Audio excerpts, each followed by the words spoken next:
नैना ये तो job letter लग रहा है। हाँ। मतलब तुम मेरे लिए नौकरी ढूंढ रही हो? नहीं नहीं, तुम्हारे लिए नहीं, मेरे लिए। इंटर्न राइटर की जॉब। राइटर की जॉब? नैना तुम राइटिंग कब से करने लगी? कब से करने लगी मतलब मैं तो पहले से राइटिंग करती हूँ ना। नहीं, मेरा मतलब है राइटिंग को तुम अपना काम बनाओगी? अरे अब काम करना तो अच्छी बात होती है, और वैसे भी मैं पूरा दिन घर में करती ही क्या थी तो। लेकिन नैना काम करना तो ठीक है, पर मुंबई जैसे शहर में बस ट्रेन के धक्के तुम कैसे करोगी सब? हाँ समीर, आसान नहीं होगा, पर इंसान आसान काम करने के लिए थोड़ी ना बना है। और वैसे भी असली इंसान तो वही है जो हार का भी बाहर से जवाब दे। नैना, मैंने तुमसे कहा था कि मैं तुम्हें सारी खुशियां दूंगा, लेकिन यहाँ तो उल्टे ही हो रहा है। मैं तुम्हें खुशी देने के बजाय दुख दे रहा हूँ। समीर,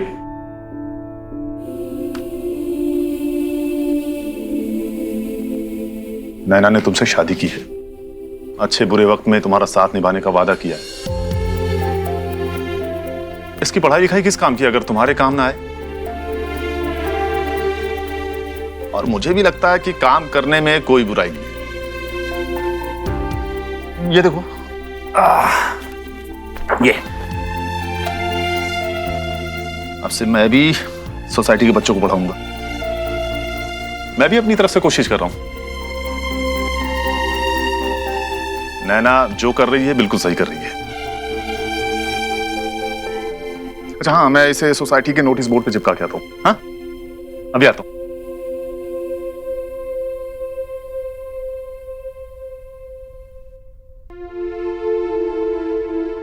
नैना, तुम मेरे सपने के लिए अपना सीए बनने का सपना छोड़ दोगी, काम करोगी? अमित, किसने कहा कि मैं सीए की पढ़ाई छोड़ रही हूँ?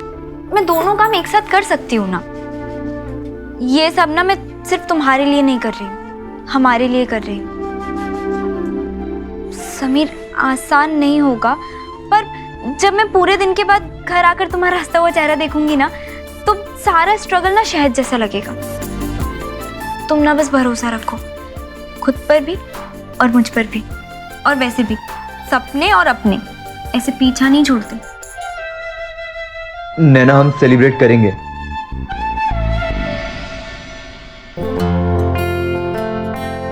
हमारे कल्चर में ये हमेशा से रहा है कि माँ बाप अपने बच्चों की ज़िंदगी में कुछ ज़्यादा ही इंटरेस्ट दिखाते हैं, और करियर की बात हो तो मानो उनके पास वीटो पावर आ जाता है।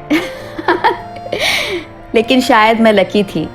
मैंने जॉब की बात समीर और पापा दोनों से छुपाई थी, लेकिन जैसा कि मुझे यकीन था, दोनों ने खुशी खुशी मेरे फैसले को सपोर्ट किया। उन दिनों तो दो तरह के माँ बाप होते थे। वैसे दोनों तरह के माँ बाप अपने बच्चों का भला ही चाहते थे। पहले जो अपने बच्चों को अपना रास्ता खुद चुनने की आज़ादी देते थे, और दूसरे जो अपने बच्चों के लिए रास्ता खुद चुनते थे। मैं और समीर लकी थे। हमारे माँ बाप पहली तरह के थे। पापा और चाचा चाची दोनों ने हमें अपना सपना खुद देखने की ताकत दी थी। लेकिन बहुत से ऐसे माँ बाप भी थे जो अपने बच्चों की लाइफ पूरी तरह खुद कंट्रोल करते थे।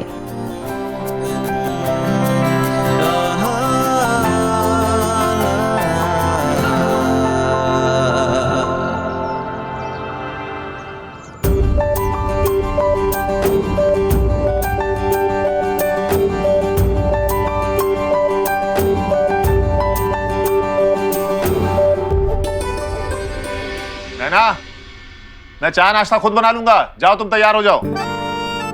पापा जी, आप चाय बनाएंगे? हाँ, क्यों?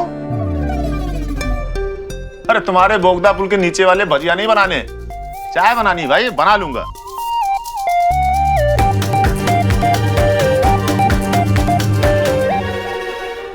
नैना,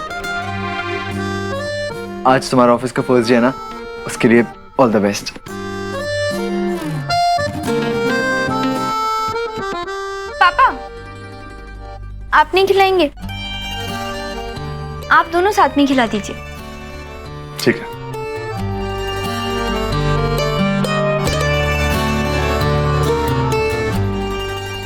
थोड़ा सा संभाल के, क्योंकि यहाँ पे इंडस्ट्री में लोग दिखते कुछ और हैं और होते कुछ और। तुम तो ऐसे कह रहे हो जैसे तुम्हारे परम पूज्य पिताजी के पिताजी पीढ़ियों से फिल्म इंडस्ट्री में काम कर रहे हैं भाई। मतलब तुमने फिल्म इंडस्ट्री पे किताब थोड़ी लिख दी है। किताब नहीं लिखी पापा जी, लेकिन इंडस्ट्री को उतना तो देख ही लिया है मैंने।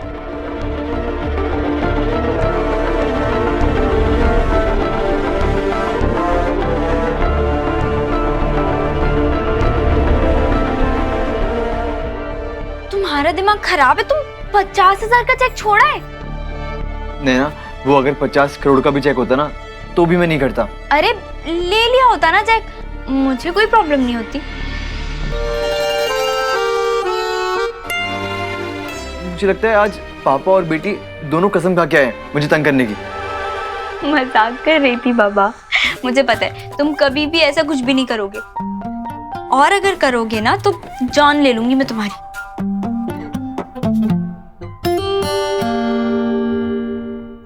समीर, मुझे पता है कि थोड़ा सा मुश्किल है, लेकिन हर जगह बुरे लोग तो नहीं होते ना, और जहाँ बुराई होती है वहाँ अच्छाई भी तो होती है। हाँ, लेकिन ना समीर की बात गलत भी नहीं है, तुम्हें ध्यान देना पड़ेगा।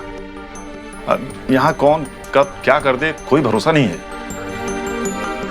मैं जानता हूँ नैना कि तुम उनमें से नहीं हो जो इतनी जल्दी हार मान जाए, लेकिन तुम मुझे वादा करो कि कभी भी तुम्हें लगे कि कुछ परेशानी है, तुम सबसे पहले मुझे बताओगी। अच्छा बाबा, वादा करती हूँ, बस।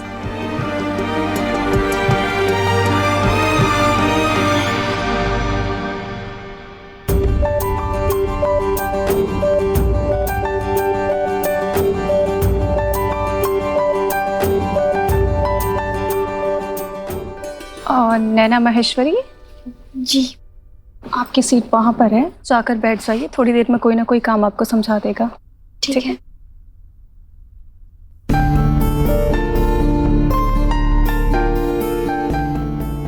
अपनी प्रोफेशनल लाइफ का पहला दिन किसे याद नहीं रहता, मुझे भी याद है और अच्छी तरह से याद है। उस दिन गुरुवार था, मैं 8:10 की बस पकड़कर ऑफिस पहुंची थी और ऑफिस के ठीक बाहर एक वड़ा पाव वाला था। उसने सफ़ेद रंग का शर्ट पहना था। मौसम साफ था लेकिन थोड़ी उमस थी और उसके कारण मैं सुबह से 8 गिलास पानी पी चुकी थी और मैंने ऑफिस में ठीक 9:32 पर एंट्री ली थी।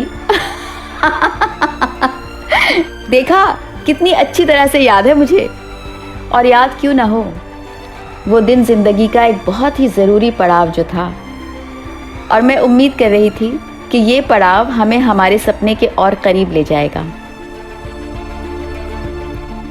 मैंने कहा था फिल्म की स्क्रिप्ट मेरे टेबल पे होनी चाहिए। कहाँ है स्क्रिप्ट? ऐसे क्या देख रही हो? तुम जैसे लेजी लोगों की वजह से सारा का सारा काम डिले हो रहा है। एक बात बताओ, काम वाम आता भी है या सिर्फ किसी कमरे में बैठ के 2-3 लाइनें लिख ली और समझने लगे गुलजार साहब? बाथरूम में अगर नाचते हुए पैर फिसल जाए तो कैसे खुशी झट से दर्द में बदल जाती है, वैसे ही हुआ था मेरे साथ। उस दिन बॉस नाम की बला से पहली बार मेरा सामना हुआ था।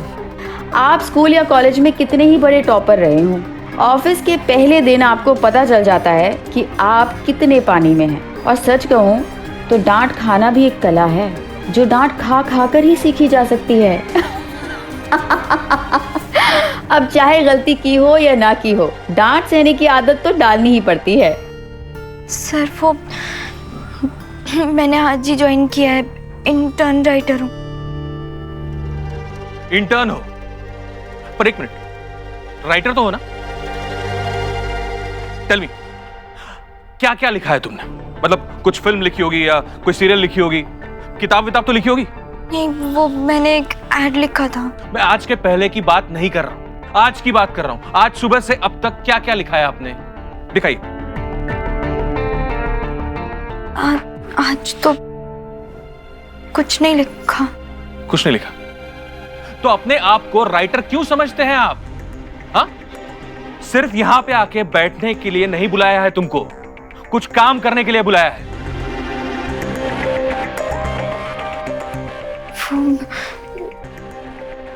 रिसेप्शन पे उन्होंने कहा था कि यहाँ पर बैठ जाओ, कोई आकर काम सिखा देगा। तो ओह, मतलब इसको आपने सरकारी दफ्तर समझ के रखा है कि ऊपर से ऑर्डर आएगा और आप उसको फॉलो करोगे, राइट?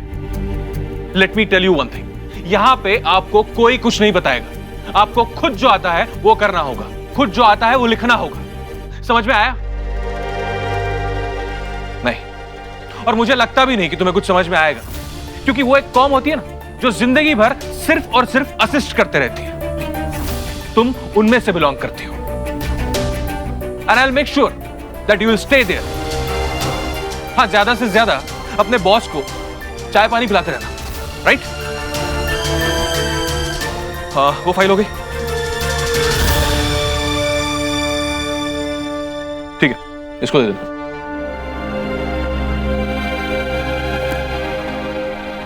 रो क्यों रही हो तुम? नहीं, क्यों रो रही है आप?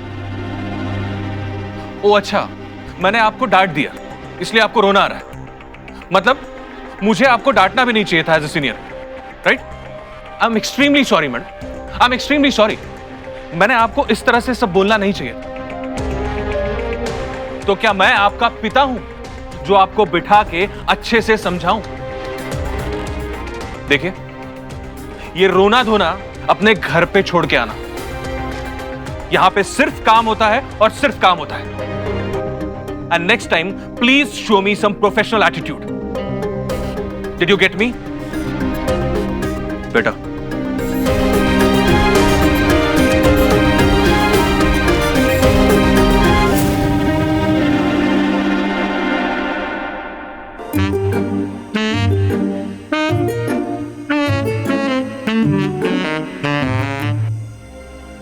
नैना, नैना, अब चलो जल्दी। कहाँ चलना है? जूस सेंटर चलो। अरे वो 5 स्टार होटल। हाँ, क्यों? आज तुम्हारा ऑफिस का फर्स्ट डे था ना, तो सेलिब्रेट करने के लिए।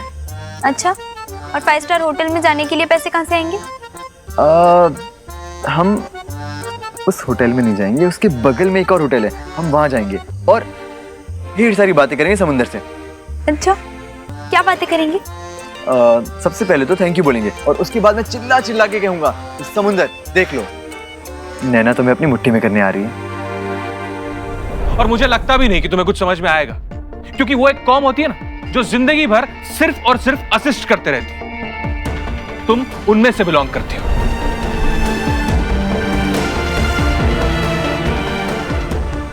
नैना, क्या हुआ?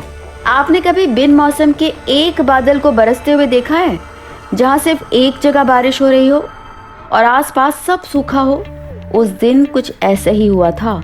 बाहर का मौसम साफ था, लेकिन हमारे घर का मौसम बिगड़ने वाला था। सच कहूँ तो एक घना बड़ा काला बादल फटने वाला था। पापा जी, नैना कल से काम पे नहीं जाएगी। क्यों भाई, ऐसा कौन सा कांड हो गया? पापा जी, ऐसे कोई करता है क्या? फर्स्ट डे है जॉब का और कोई किसी को सुना कैसे सकता है? बस मैंने कह दिया, नैना कल से कहीं नहीं जाएगी। समीर, वो बॉस है मेरे, थोड़ा तो सुनना पड़ेगा ना। बॉस है तो क्या हुआ, बेइज्जती करेंगे। नैना, मैं बर्दाश्त नहीं कर सकता। गालियां कोई किसी को कैसे दे सकता है? तो एक काम करो, अपनी पत्नी को मखमल में लपेट के अलमारी ऊपर सजा दो। हाँ? अरे दुनिया में कुछ बनना होता है ना, तो थोड़ा बहुत सुनना भी पड़ता है। याद रखो, सोने को आग में तपना पड़ता है, तब कहीं जाकर खरा सोना बनता है। पापा जी, सिखाने के और भी तरीके होते हैं, प्यार से समझा के भी सिखा सकते हैं ना। या सिर्फ गाली देनी होती है, चिल्लाना होता है? अरे भाई, वो आदमी अगर नैना को कुछ सिखा रहा है तो वो उसका गुरु हुआ है, और गुरु को डांटने का पूरा हक होता है। हमारे जमाने में ना मास्टर जी मार मार के सिखाया करते थे, नैना को तो सिर्फ डांट ही पड़ी है। हाँ, और डांट खाना कोई बुरी बात थोड़ी ना है, और हो सकता है ना शायद वह वैसे ही काम होता होगा। हर जगह ऐसे ही काम होता है ना। अपने स्कूल को ही ले लो, है? कितना डांटा करता था मैं सबको। हाँ ठीक है, तुम सबको मैं खड़ूस लगता था, लेकिन कितना कुछ सिखाया तुम लोगों को। पापा जी, इतना भी कुछ खास सिखाया नहीं आपने हमें, और हम तो बहुत परेशान रहते थे आपसे। और आपको पता है, माउंट आबू जब जा रहे थे तो ड्राइवर को हमने जानबूझ के मना किया था गाड़ी ना रोके, ताकि आप ना बैठ सको। और हाँ, आपको भी अंदर इसलिए बंद किया था ताकि आप हमारा मजा खराब ना कर सकें। पता था मुझे, पता था कि ये तुम्हारी और वो मुन्ना और पंडित की कारस्तानी थी। मेरे स्कूटर की लाइट भी तुमने तोड़ी थी ना? नहीं, तोड़ी मैंने थी, लेकिन जानबूझ के नहीं, वो गलती से। और हाँ, नैना भी खुश थी वो कि आपकी स्कूटर की लाइट हैं?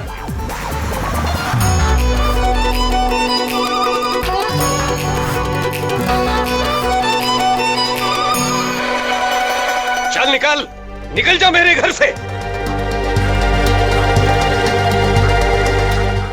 अभी क्या अभी निकल, कुछ भी नहीं सुनना मेरे को। निकल। सुनिए ना, आप अंदर बैठ के बात करते हैं ना। बाबा, घर की बातें घर में रहेंगी तो ज्यादा अच्छा है, बाहर निकलेगी तो तमाशा बन जाएंगे। अरे क्या तमाशा बनने का बाकी है अभी? देख चुकी पूरी सोसाइटी। तो निकल यहाँ से। इस घर के आजू बाजू में नहीं दिखने का मेरे को। इस घर में जगह नहीं है तेरे लिए। चल चल निकल घर से। अंकल क्या हुआ? आप इतना गुस्से में क्यों हैं? ए हीरो, ज्यादा शानपति नहीं करने का। तूने ही दिमाग का दही किया इसका। मैं कुछ समझा नहीं अंकल, आप क्या कह रहे हैं? अरे तुम्हारी झूठ मूठ की स्टोरी सुन के झूठ बोलने को सिखाई है बच्चा। मेरे से झूठ बोलता है, फंसाया मेरे को, धोखा दिया मेरे को। तू निकल निकल यहाँ से, मैं दिखाता हूँ सबको। अंकल लेकिन बात क्या है? आदित्य तू ही बताना यार, बात क्या है? ये हमारे लफड़े में पड़ने का नहीं है, हम देख लेंगे। तुम लोगों की वजह से हुआ ये सब। तेरे को देख के हीरो बनने का सपना आ गया इसको, और हीरोगिरी निकालता हूं मैं इसका। आप छोड़िए। अंकल आप एक बार आदित्य की बात तो सुन लीजिए। चुप, बिल्कुल चुप। मेरे को पता है तू जो भी बोलेगा ना झूठ ही बोलेगा। अच्छा है मेरे कबर्ड से ये एक्टिंग स्कूल का रिसीट मिला मुझे, नहीं तो पता नहीं मेरे पीठ पीछे कितने दिनों तक ये फालतूगिरी चलता रहेगा। अरे बाबा, मैं आप लोगों को बता नहीं वाला था इसके बारे में। आपको शानपति सिखाता है? कुछ नहीं सुनना मेरे को। निकल निकल यहाँ से। अंकल आप एक बार आदित्य की पूरी बात तो सुन लीजिए, वो क्या कहना चाह रहे हैं। कुछ नहीं सुनना मुझे, क्योंकि मेरे पास ये एक्टिंग स्कूल का रिसीट है और इस पर स्कूल का नाम भी छपा हुआ है। इसी स्कूल में जाता है ना तू? और तेरे को पता था ना ये उसी स्कूल में आता है। मेरे को क्यों नहीं बोला? हाँ? कुछ नहीं सुनना मेरे को, तेरे से बात ही नहीं करनी। ए भाई निकल। मैं क्या बोल रही थी, सुन लीजिए। कुछ नहीं सुनने का मुझे। तब तक वो धर्मशाला पे और ये फुटपाथ पे पड़ा रहे। चल। लेकिन बाबा, आप मेरी एक बार बात सुन लीजिए, मैं एक्टिंग नहीं छोड़ सकता। अरे तो मत छोड़। एक्टिंग नहीं छोड़ना है ना तुम्हें, मत छोड़, हमें छोड़।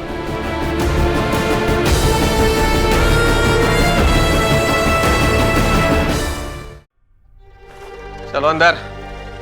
मैं क्या बोल अंदर।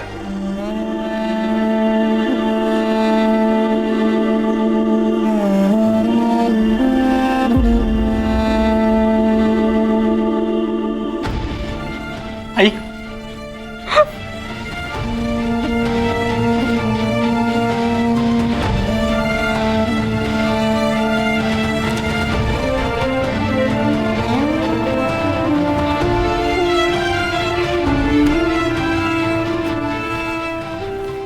आदित्य चल, तू हमारे घर चल। नहीं यार, अपन जाएगा किधर भी। तू मुझे यार बोलता है ना, और यार की बात नहीं सुनेगा, जिद करेगा। चलना मेरे घर।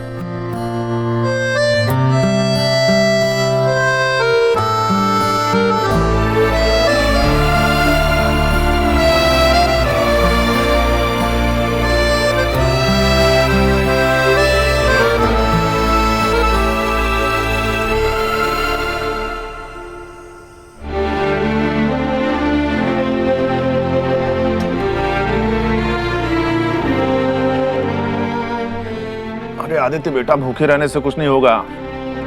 हाँ लेकिन खा लोगे ना तो दिमाग जरूर तेज चलेगा। उसके बाद सोचना जो भी सोचना है।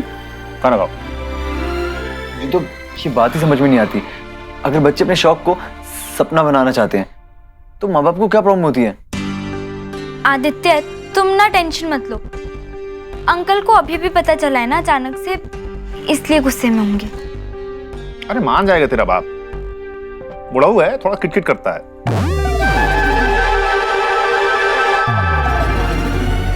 क्या बुढ़ाऊ तो है? और बुढ़ापे में समझ थोड़ी सुस्त हो जाती है। पापा जी का हाल भी कुछ ऐसे ही। क्या?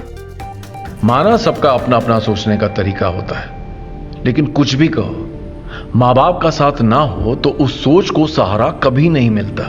इसीलिए उन्हें अपने साथ रखना और उन्हें मनाना बहुत जरूरी होता है। अब हमें ही ले लीजिए, हमने खुद कितनी परीक्षाएं दी थी। आदित्य भी अपने सपने पूरे करने के लिए कुछ वैसी ही परीक्षा दे रहा था। जहां तक मैं जानता हूं, इस तानातानी का कारण है अपने माँ बाप को अपने दिल की बात ना बता पाना। और जब हम अपने दिल की बात नहीं बता पाते, तब एक दिन सच्चाई सामने आते ही धमाका होता है, जो अपनों को अपनों से दूर कर देता है। उस दिन भी ऐसा ही धमाका हुआ था, लेकिन दोस्ती की थी तो निभाना तो था ही।